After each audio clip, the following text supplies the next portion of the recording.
Okay, here we are again, back behind the mics, or in front of the mics, or beside the mics, or I don't know exactly At the mic. At the mic again, for another episode of the FLT podcast. We've got another edition of Game Changers today. It's a part of the FLT podcast that looks at those people who are trying to help Finnish leaders and Finnish professionals improve themselves and look at themselves maybe in a little bit of a more developmental way. Today we're joined by Michaela Kettner. Michaela, how are you? Very good. Thank you for having me. No problem. It's great to have you today. Michaela has a podcast of her own, which is Spotlight Your True Self, and she's an expert in self-presentation. So what we wanted to do with Michaela today was really talk through maybe some of the common mistakes that people get wrong when they come to Finland and start to present themselves, some of the mistakes Finnish leaders tend to make when they're assessing candidates, and the general process and the first few steps in integration. So how do cultures get to know each other and how do they start working together? We are also joined by the amazing and fantastic Kelly Kiodara. Kelly, how are you doing today? I am doing great. Awesome. It's Friday. It's Friday. I mean, as you're listening to this podcast, it may not be Friday, but I can assure you that here behind the mics, we are going to keep a Friday feeling for the rest of the recording. Michaela, as I said, welcome. It's great to have you. Thanks. Tell us a little bit about yourself. Yeah, well, maybe as you can probably hear from my accent, I'm from Germany. I came to Finland in 2019, actually just based on the reason because I like the country. So it was a conscious decision to move here on my own. And I must say, I moved here and I immediately got a job. Or even it was still when I was still living in Germany. And I got a job when I applied for it. And then, I came here, started working, enjoyed my life, found it really nice. And then maybe half a year later, I discovered on social media that there were a lot of groups of people complaining that it's actually impossible to get a job in Finland as a foreigner. And I was like, this is interesting. Well, I wonder what I did wrong. We're 30 seconds in, and I'm pretty sure anybody that's either Finnish or an international that's here in Finland, their jaw will have hit the floor to hear the fact that, like, oh my God, you turned up and then had a job already kind of in the bank. Yeah, so that also it made me think then, okay, what was it then actually that I did differently than in comparison to many other people, obviously, who were not successful yet in their job search and even trying to for many years already to land a job. And then, the pandemic was a little bit a tough time for me as well. I mean, I was living here alone, had a lot of time to think about myself and my life, and then basically dived into topics like psychology, first to understand my own mental struggles that I had during the time, but then also thought, okay, this is pretty interesting to understand how minds of people generally work. And then also when it comes to topics like public speaking and communication, I did then do an education in NLP, neuro-linguistic programming. Okay. And that gave me extremely good insights of, okay, what is actually that impacts how we act, how we behave, also what determines our own self-confidence, how important that is, and also understanding myself and like kind of the secrets behind, okay, what was it actually that made it so easy for me to get in to a Finnish company and easily land a job. And that was then also during the pandemic, then I decided to start my own podcast. So it's definitely a baby from the pandemic from these times. I started it in September 2021. And it's called Spotlight Your True Self, and it's exactly about how you present yourself successfully to be successful in your career. So how you present yourself in a job interview, in a job application, in a recruitment process, but then also, of course, further at work itself. I mean, it doesn't stop when you land a job. Of course, then the journey continues, that you have to be present in meetings, you have to maybe renegotiate your salaries, have negotiations why you should be the one for the next promotion or for getting the responsibilities for a project. So it's all about that. I think it's quite mad because all I got to do through COVID that I can remember was sourdough bread. But it sounds Join the club. You did neuro-linguistic programming and psychology and started a podcast. So, okay, maybe that's a part of it. Michaela, thank you for sharing this. These topics are something that's near and dear to my heart. Being a communications specialist, the topics of communication, self-awareness, and presentation skills is very needed to succeed Mm, anywhere. yeah. So you said self-presentation. What do you mean by that, and how can others succeed through self-presentation and when it comes to finding a job in Finland as a foreigner? Yeah.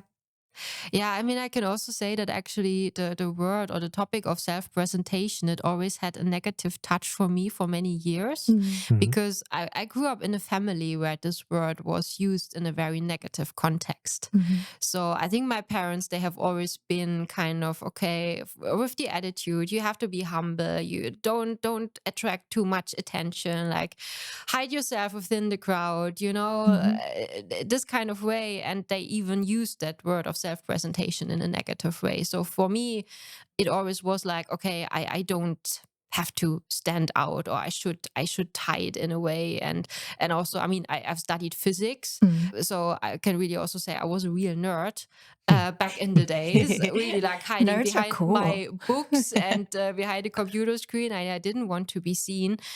But then I noticed when I started my own career, still in Germany, when I was 24, that it was not about intelligence that made you successful at work. I mean, I was Mm. there in an office environment and I was doing all my jobs and had the feeling I'm doing quite much and I'm delivering quite good results. But then the attention always was, or other people Mhm. got the attention. It was not me. And I was a bit like, okay, this is weird. I don't have the feeling they are more intelligent than me, but Mhm. then it must be something else. And then I realized, I think especially in Germany, maybe that is a little bit more present in the working culture already, that people are quite extrovert, quite outgoing. I mean, you also have people with huge egos there Mhm. that have no problem to stand up in a meeting and say, hey, I have this idea and I'm going to do that now. And everyone is like, oh, wow, this person is great. And yes, you should lead the next project. But observing that and also concluding for myself, okay, there's actually a positive aspect on that as well. So this is something that I have to learn. Mm. And I managed to learn that. And then also realized, yes, it makes me more successful. Mhm. But it also came with, it's not just about having that big ego or building up that kind of facade of just presenting yourself in a way of, okay, I'm able to do that, but inside yourself you have always the feeling like, okay, you're not good or you're not enough, and you have a lot of self-doubts and Mm. all of that. So it was a really big game changer for me that I was also able to grow my own self-confidence, Mm. that it really comes from the inside, Mhm. to really believe, yes, I can do it. And I think when you manage to do that, it also shows in the outside. And therefore also moving to Finland was a very, very big step for me, because coming to this country alone and managing all the things, of course it also contributes a lot to the own personal development and also made me more self-confident. Mhm. And Mhm. therefore also realizing that, yeah, that is what was important. And that's basically also the message that I want to share with other people. What's that saying? You must believe in yourself in order for others to believe in you. Mhm. Exactly. and Mm. and I mean, that's also always the advice that I give people for the job search, that you can't convince a hiring manager if you're not convinced about yourself. Mm. There you go. Was there you mentioned sort of the observation that you came to, that it wasn't sort of intelligence or hard work that was drawing the attention? Yeah. Was there like a specific moment? Was it, or did you gradually come to terms with that, or was there like one project or one presentation or one decision where you were like, "What?" No, I think it was more gradually. Mm. So it was just kind of, yeah, going to work every day. I mean, sitting there in this open office space, Mhm. observing other people around me, especially the male colleagues, Mm. how did they do their jobs, and how they went into meetings and how they were leading to discussions. And also noticing for me, like, oh, I feel super insecure. I am so afraid to do things wrong. I don't want to speak up at all in meetings, because Mm. I think what I would say, other people would think, oh, this is completely stupid. Mm. And then just realizing about these fears. And I think it was then also with coming to Finland, starting to work in a Finnish company, that I was also a bit more, mm, let's say, brave in a way that I thought, yeah, people might think that I'm weird anyway because I'm the foreigner, so that I can also just be myself and I don't have to like worry that much of, Yeah. okay, that I would not fit in into a certain working culture. Okay. Yeah. So yeah. Okay. So you felt, yeah. So you had those sort of feelings of insecurity, and then you just like clicked with a realization. Yes, in a way, yeah. Yeah. Mm, that's yeah. It's interesting. I think a lot of people will have that, like going through the office or in their daily lives, that you're not sure and all the rest of it, and then at the end of the day, I can't swear, but you should just say, you know, Beep. beep it. I'm going to just say the thing that's on my mind and see what happens. Mm. And if you take that step, and if you believe in yourself, then you get a bit rewarded for it. Yeah. But I mean, I must also say, I still see that a lot Mhm. at work. I mean, also from other colleagues that, yeah, it's very often that they have the feeling, oh, I'm not sure. Should I say that, or Mm. why I'm not recognized or from my manager, why I'm not considered for that next project, or I'm not really sure. Should I address this topic? Should I give feedback? Can I set my boundaries? I think these insecurities, they still exist a lot also in more experienced people and even in leadership positions. Yeah, and the less you talk about them, the more they kind of fester and grow. Exactly. Yeah. It's really. Yeah. Oi. Going back to what you said about standing out, as a foreigner, you're going to stand out anyway, right? Like you said. Mm. So, in my experience, I feel that that's an advantage in a way. I would like to hear your thoughts with your experience. Is it a good thing to kind of, utilize that advantage and kind of stick out even more in the way that it can help you with your professional career? Definitely. Both in person and online. Online presence is also something I've learned that is very important. Yeah, definitely. I think it's again that, it's a question is, how convinced are you about yourself? Mm, I mean, there are so many companies or so many people who also say they value so much to have more diversity in their teams. I mean, it's not just about nationality. Like, also when I studied physics, it was always the very male dominant working or male dominated working groups who said, oh, it would be so nice to have a woman in the team, And, mhm, then it's, of course, the question, if you're that kind of, let's say, outsider or the one who brings that diversity in. I mean, if you're very concerned about yourself, if you go there with that feeling of, oh, I'm the weird person and everyone is looking at me in a weird way, mm, that of course, that you will always have mhm, that kind of, like, if you would see the world through, I mean, your own mhm, glasses in a very negative way, mm, that there might just be a person looking on you in a weird way in the morning, maybe because a person had a bad night, because a baby was not sleeping or whatever, and you think immediately, oh, it must be related to my nationality. mhm, mhm, Mm. um Whereas I think if you are aware of your own strength mhm, and the differences you bring in, mhm, and the advantage also that you can create by bringing in more diversity in a team with the different experiences that you have, of different working culture that you're coming from. Also, I mean, different working experiences from the country you're from, like, mhm, different industries that you have observed there already, or different mentalities of people that you have worked together with. If you are able to point that out, that this is the advantage that I can bring to my team, then mm, it's definitely an advantage. mm, And I think then, regarding the question of the online presence, I think it comes automatically. That, of Mm. mm, course, I think, if you just develop that self-confidence of, okay, I'm able to present myself in an authentic way, mhm.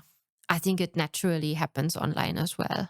I It's just agree with maybe you. a little Yeah. bit more the obstacle. I think a lot of people are still a little bit shy. Okay, what should they Mm. really post on social media or on LinkedIn? What should they show Mhm, about themselves? But also, from my own experience, I think the more natural you act, the more authentic you act, the better it works. I think if you absolutely. completely overthink of, okay, what are now the formulations, and then, we also, I think we as adults, we always tend to use a lot of generalizations in our Mm, language, a lot of blurry words because we think it sounds really professional if we talk about, I don't know, diversity and inclusion and all these fancy Buzzwords. buzzwords, but that they are, you can't really grab them. Whereas then if you go back to very natural language, as just like you and me would talk with each other, and then you would apply that you actually notice, oh, it resonates much better with people. Absolutely. You relate to others better. Yeah. Sure. Yeah.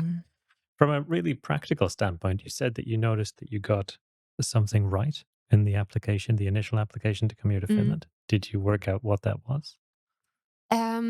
It was that self-presentation aspect at the end. So combined, I mean, that I was aware of my own strengths and competences that I can bring to the table. And I was, let's say, also a bit bold to really represent that. I remember also, like, my boyfriend back in the days, he looked over the cover letter that I had written and he was like, do you really want to write that? It sounds really courageous. I was like, yeah, I don't mind. I mean, let's see what happens with that. So also being able to just present myself in a way of, okay, that cover letter, it is a bit bold, but it stands out. It really goes to the point of, okay, what I can bring in. And of course, if the hiring manager would not like that, then okay, then maybe we are not made for each other in a way. And then, and then also using, say, I would say good communication or way of communication in approaching the companies, calling the hiring manager first, already get a good conversation developing on the telephone. Okay. First of all, that they got interested in what I had to bring. Then I was sending my application. Okay. In that first call, what's the because I think that happens for quite a bunch of applications that you get the opportunity to speak to the hiring manager. Yeah. What do you focus on? Like, at least so you pick up the phone and give them a call, and what's your goal for it's like a 5-10 minute phone call, right? So what do you think about it even at that level, or is it just like putting yourself out there and saying, hi, this is me?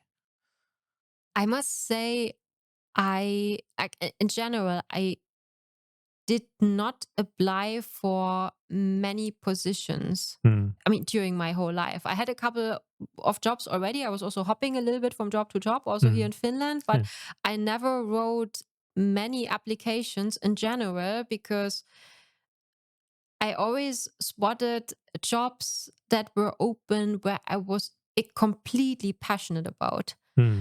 I saw that, and that was really like, yeah, this is what I want to do, and problems that were addressed in that job ad where I was already like, hey, I already have an idea how to solve that. And I mean, out of that passion also, I called the hiring manager that I was like, hey, I'm super interested in a job. How is it with that topic? I would have this and this idea. I have worked with this in the past, and does that fit, or is that in accordance with your understanding of that role? And yeah, I mean, then the response was a bit like, okay, like, who are you?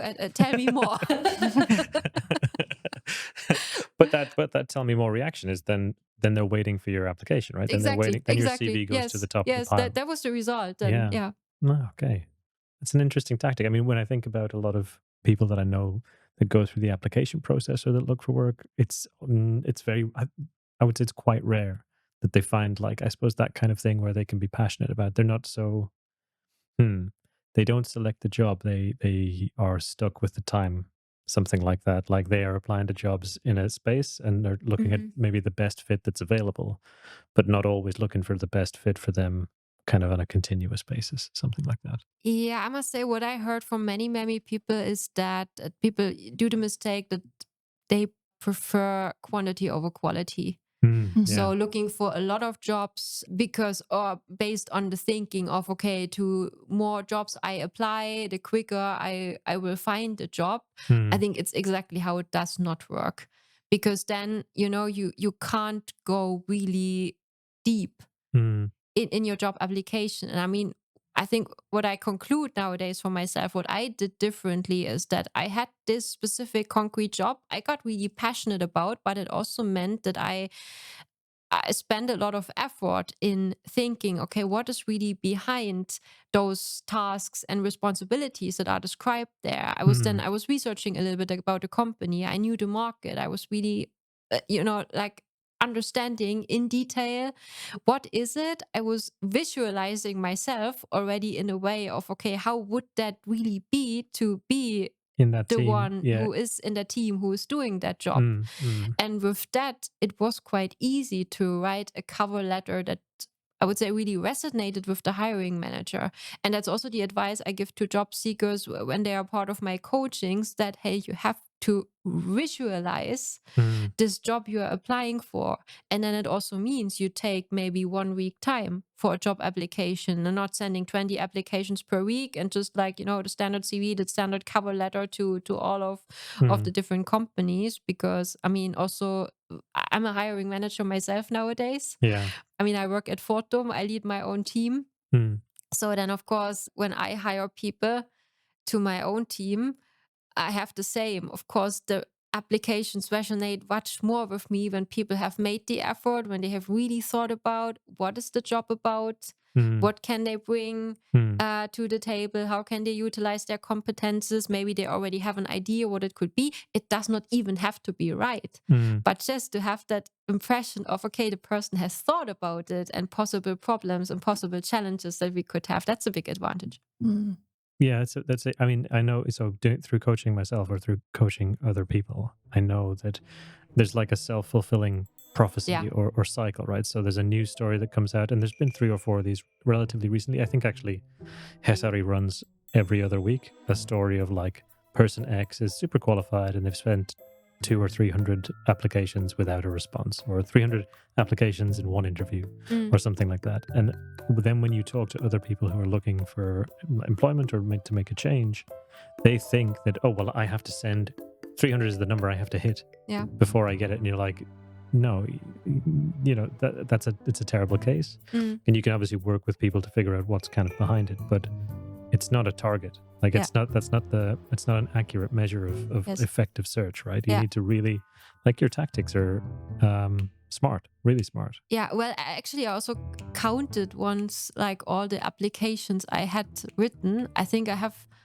have sent out 18 applications during my whole career, and in 13 times I've made it to the job interview. Yeah. So just to give a little bit a different benchmark. Yeah, I mean, if there's anybody still listening to this, I commend you, because I know some people will be like swearing at the audio right now. No, but it's true. But I think, I mean, 1 week in 20, right? So you could spend a week to write and send off 20 applications, or you could spend a week to find the right one and think deeply about what it is. And I think if you take that approach, you're just as likely to get a successful outcome. So since moving to Finland, you mentioned you're also a kind of a hiring manager. So let's try and roll those questions together. What do you make of Finnish culture, Finnish working culture? Any interesting observations about Finns? And then what's it like from the other side of the desk? Yeah, well, I mean, I can say I worked in both environments here in Finland. So both in a very international environment, but nowadays I'm back at Fortum, which is of course a very, Finnish company, or at least here in the office in Espoo. But of course, this is also where I saw that my, let's say, German way of working also got appreciated. That, of course, I'm a bit different also in the way of how I communicate. I'm clearly more extrovert than my Finnish colleagues, but I also get the feedback that this is also something that they appreciate. Yeah. So I think that comes back to Kelly's question as well, like how do you utilize your own strengths at work? And but then, of course, I mean, I'm one of the few foreigners in a manager position here in Fortum who has a immigrant background, but that also means it's a great chance as well to focus on topics like diversity and to really be a front runner of hiring more international talent. to the company. I mean, I have no reason at all to hire a person who is able to speak Finnish. I'm not fluent in Finnish myself, so there was no reason for that. And of course, I mean, I also see it from other manager colleagues. Of course, that thinking is still there.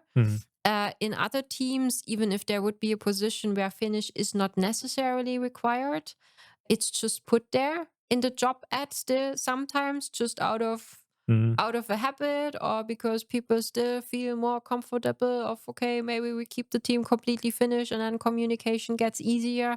But then on the other hand, if you do the different approach and also show how worth it is to hire more diverse talent to the team, that people who have different backgrounds, they come with different attitudes, they come with different ideas, different approaches, also in the way how they communicate, then I think also people see more and more the benefits nowadays. Also my Finnish colleagues, and then also like, yeah, maybe we should try out the same. Yeah. Oh, and how do you compare Finnish culture or Finnish working culture with that back in Germany? I think they're quite similar, or at least I would say from the outside they seem quite similar. I would say Finland is much better in, giving or granting the people a good work-life balance. I think this is something where even like higher level managers really pay attention here. In Finland, I think I always felt so much more relaxed working in Finland in comparison to Germany, just because we have this 40 hours working week where the lunch break is already included. In Germany, it's not. In Germany, you are supposed to work 40 hours per week, or actually like more like 42, 45, where the lunch break is not counted in yet. So I remember when I came to Finland, when I started my job here, that my manager that I had at that time, he always was following up with me like, yeah, how do you feel? How is it workload wise? Are you okay? I was a bit like, I must say, it still feels a little bit like a holiday. I'm not really feeling that much of, okay, I have a really high workload, because I was used to something completely different. And I would also say, from a hierarchy perspective, Finnish managers are very open for feedback. So that whole hierarchy thinking is very low. There are not these big egos. I have had managers, they were super open for feedback, for critics, which was just also really great to see. I think they were more shocked that I really came with a very direct feedback, as I think Finnish colleagues, they still hold back a little bit more. Yeah. I was always the one like, yeah, bringing my thoughts to the table and like, no, I don't like that, and I want to have it differently. But then they also got used to it. But then also the way how they took it, it was quite nice. So being open and thinking about it, and I think, yeah, I mean, in Germany the hierarchy is still much more in the heads of the people, and also a little bit more like, still like micromanaging and then controlling a little bit the people. I think home office is still a big topic in Germany, because there are still some managers who want to see their people at the office to really check, are they really working or not. And I think in the Finnish companies here, I've seen so much trust in the people of just like, yeah, we don't care from where you work. We know that you're doing your job, which is really nice. Yeah. That resonates. This is the reason why I really love Finland. The work-life balance is why I'm Yeah. still here after almost 10 years coming from the States. So yes, that resonates. May I ask, going back to you being on the other side of the table as a hiring manager, I can imagine you receive a lot of applications for the same role, especially if that role requires no Finnish. Yes.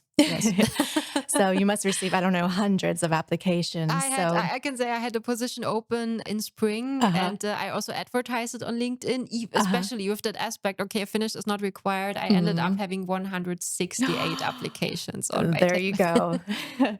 So yes, my question is for our listeners who may be international or who may be seeking a job at the moment, can you tell us the magic ingredient? What do they need to put into their CVs, into their cover letters for them to stand out? Practical tips for them to really get the job.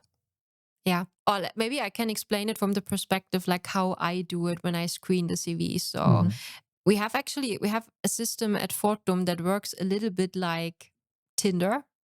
When you All right. when you have all those applications that I can open them at the same time, Mm. like all the CVs, and I can then just kind of Swipe swipe left, then swipe to right. the left, to the right, which one I like, which way I don't. So I start with the CVs, looking at them, just screening them.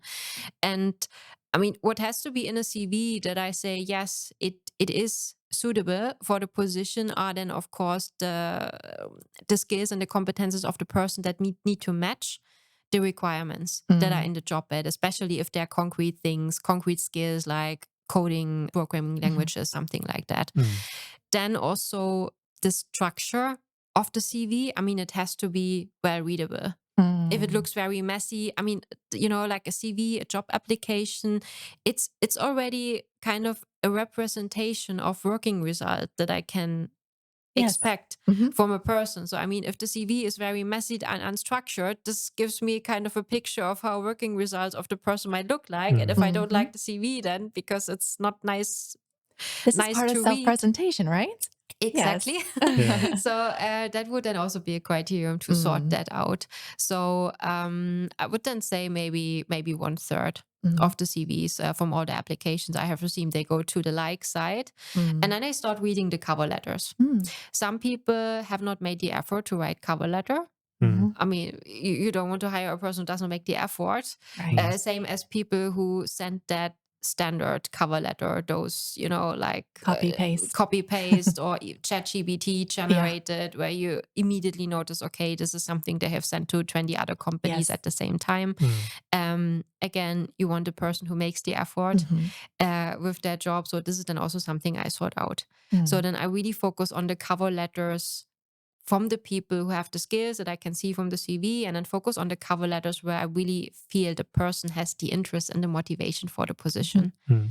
And then, I would say roughly like around 10% from those 160 applications go then for the first round of shortlisted candidates. Okay. And I think it's also maybe related to personal taste, but I also know many people say, okay, you should not write cover letters anymore at all.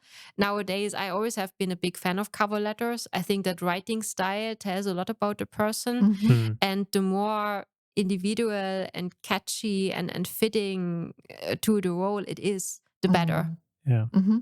Yeah, that's so like right straight off the bat, 90% of applications just get judged on their CV and the way you write your application letter, which means if you're writing a generic template, it's not so likely that you're going to be in the 10%. It's more likely you'll end up in the 90%. So yeah, and I think I mean also thinking about other companies, what application forms or platforms they are using, there are always possibilities how to stand out. I mean, you always have possibilities to upload certain files or to insert links into a text box, where I also give people the advice, hey, if you have that, if it's especially for a creative job that you're applying to, make an application video. Not everyone does that. I've also done it myself a couple of years ago when I applied to a position. It was not required at all. I just did it because I had the feeling it might fit to the job.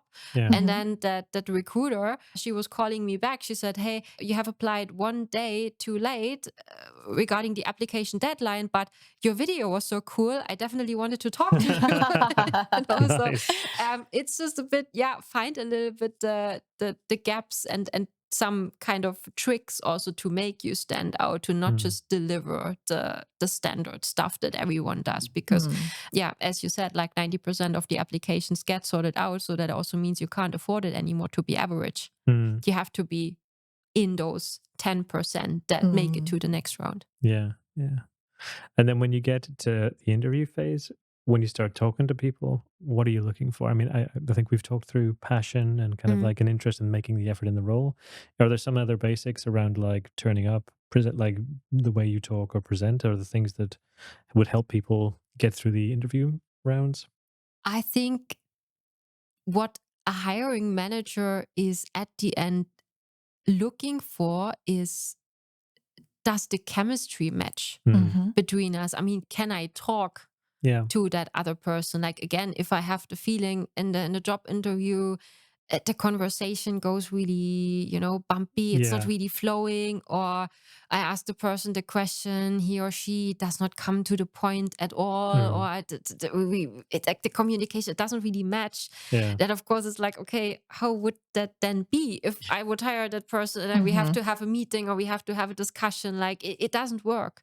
So I think there's maybe not that big magic. It's just, okay, the conversation has to flow nicely in a way. I mean, that's the very first important thing. And of course, what always people can prepare for that, to make that happen. I mean, we are all nervous before a job interview, but if you, for example, the first question in the job interview is always, can you introduce yourself? I mean, in 99% of the job interviews, it always starts with that. So that's, of course, already something that you can prepare for yourself at home, that you have that little pitch for yourself ready. Like, if that question comes, you already know what to reply in a short, concise way. Where are you? Where do you come from? What's your education? What were the last 2-3 milestones in your career? In that way. So I think it decreases already the level of your own nervosity when you go to the job interview, because you're already prepared for the first question. And it also sets the first step of making the conversation nicely flowing, because then the hiring manager already gets a good impression from you, and it's not like, okay, that the first question already starts very bumpy, like this is going to be a long hour now. And just a little comment, in my experience, I think it's that this flow that you're speaking about is super important. It's not just about the interviewer asking questions. They should also ask questions towards you. I think that also is a part of the flow. Yes. There is this famous quote from Iris Apfel, the US American fashion icon, and she nailed it when she once said, if you're not interested, you cannot be interesting. I think that was always for me where I was like, yes, exactly. I mean, not just for a job interview, like I think, in general, when you meet new people, when you go to networking events, if you have that in mind, like, okay, you will be more interesting for other people if you're just interested in them. And then, of course, in the job interview, it's the same. I mean, if you show that honest interest, that passion for the job, asking questions, that's just a very, very positive sign that you really want that job.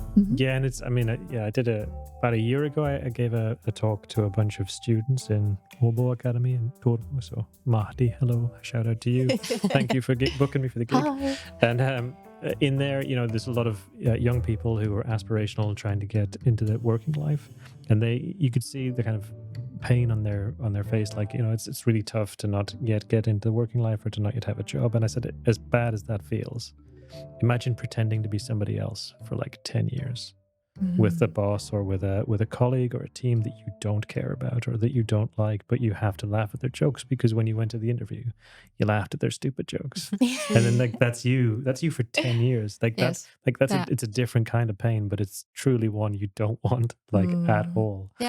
So it is be interested, be interesting. I really like that as a concept and idea. And I also very often say finding a job is like dating. I think it's exactly what you just described. I mean, if you go on a date with a person and you're pretending to be someone else, and then you end up in a relationship that doesn't really fit to you, and it's draining so much energy just to pretend you're somebody else, and then after a couple of years you realize, no, now I put off that facade, and the other person is like, who is that now? Exactly. You start being yourself and like, okay, this is not gonna work. That's what sorry, I just had flashbacks to early working life. so it's okay. One other thing that I wanted to talk about is that you are a member of Study Talkers. Could you tell us a bit about Study Talkers? Yes. So Study Talkers is a club of the Toastmaster International Organization. So it's Toastmasters is a worldwide organization for public speaking and leadership. And there are several of these clubs in Finland. Study Talkers is one of them, here based in Helsinki. And what we do is that we meet every second week if you're interested, on Monday evenings at 6 p.m. in the bar Willy Weiner here in downtown Helsinki.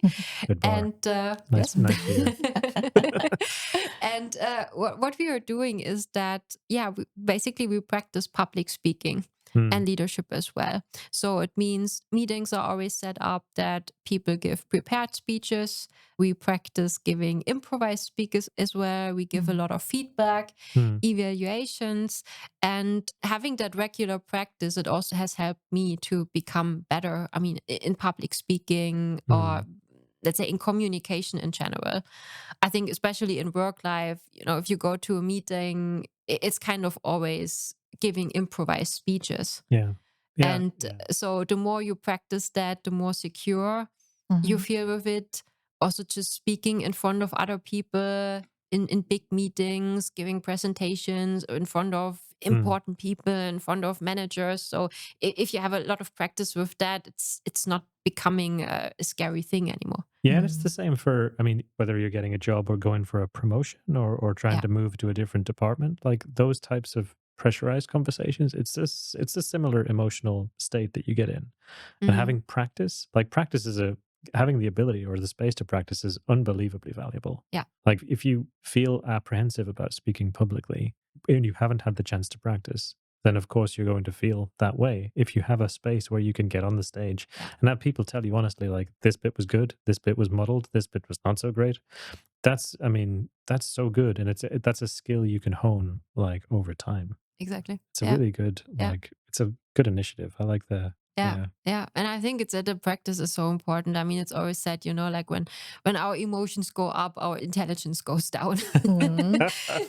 Of course, like if you're not prepared, if you have not practiced, then of course you can be completely overwhelmed by your emotions in a moment where it is important, where you are very nervous or anxious, and can be a job interview, can be an important presentation. But of course, and if you have practice, if you feel already quite secure with yourself of, hey, I'm good in talking and I know I can manage that. And of course, I mean, we are all still nervous. Yeah. I know like many really, really good keynote speakers, they still say they are horribly nervous before they go on a stage. It's just that, I mean, courage does not mean that you are not afraid. I think it means you're afraid, but you do it anyway. Yeah, absolutely. That's it. Yeah, exactly. Willing to take the risk. Yeah.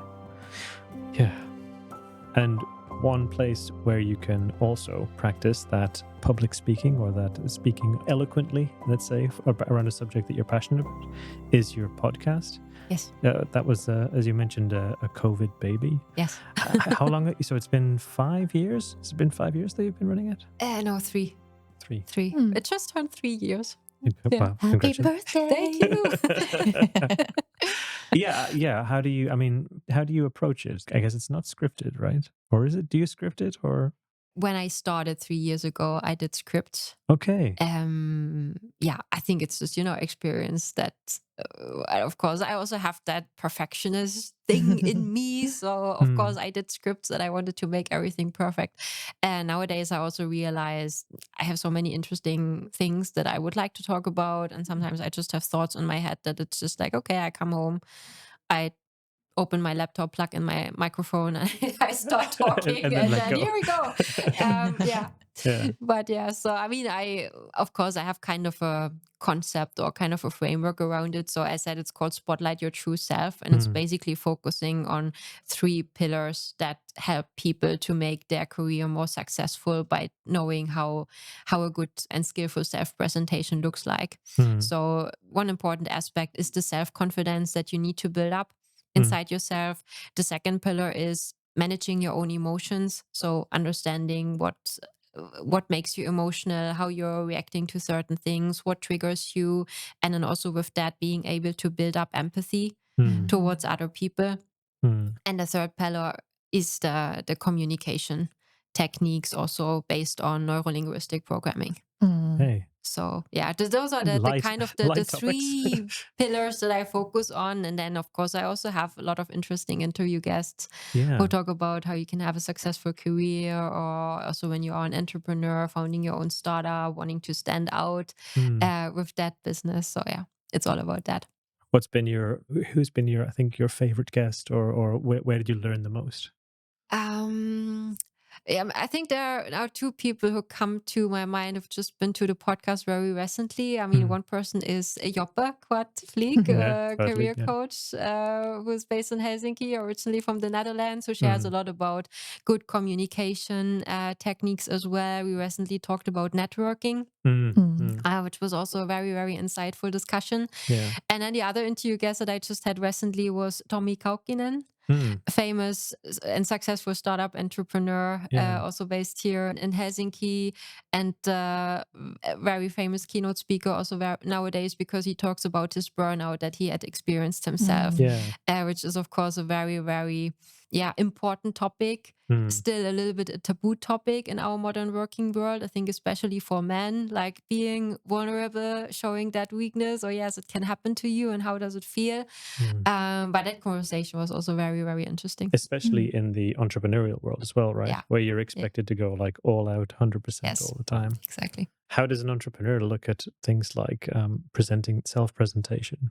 I mean, he must have had some very good insights on not just kind of like building the, for want of a better word, personal brand, but also kind of tying that into the business and into his like objectives. Yeah, I think this personal branding, I think it becomes even more important. I think for, let's say, normal job seekers, I always have the feeling that personal branding always sounds a little bit too much. I mean, when you're just saying, like, okay, I just want a job. Yeah. It's not that I want to build like a whole brand, or why do I have to do that? But then, of course, in contrast, when you build your own business, when you become that solo entrepreneur and you stand for something and you want to be the person who is known for this and this topic, then I think that topic of personal branding becomes even more important. Well, yeah, I mean, if you're a business, then your value add is kind of like articulate the point of your business. Yeah. The reason you're good is why you have the business. But for an individual, there's many different ways you can add value. So it might be a bit tricky if you want to stick to one like brand. Like I'm the Pepsi manager, and I will represent Pepsi forever. You're like, well, yeah, maybe that doesn't work here. Yeah. Yeah. Oh, but it's really it's a fantastic listen. So to anybody who's listening to this, I would warmly recommend that you engage with Michaela's podcast if you haven't already. There's some fantastic insights there on Thank you. presenting yourself and putting a spotlight on your true self. Yes, thanks. That's the idea. Speaking of which, where can they find you?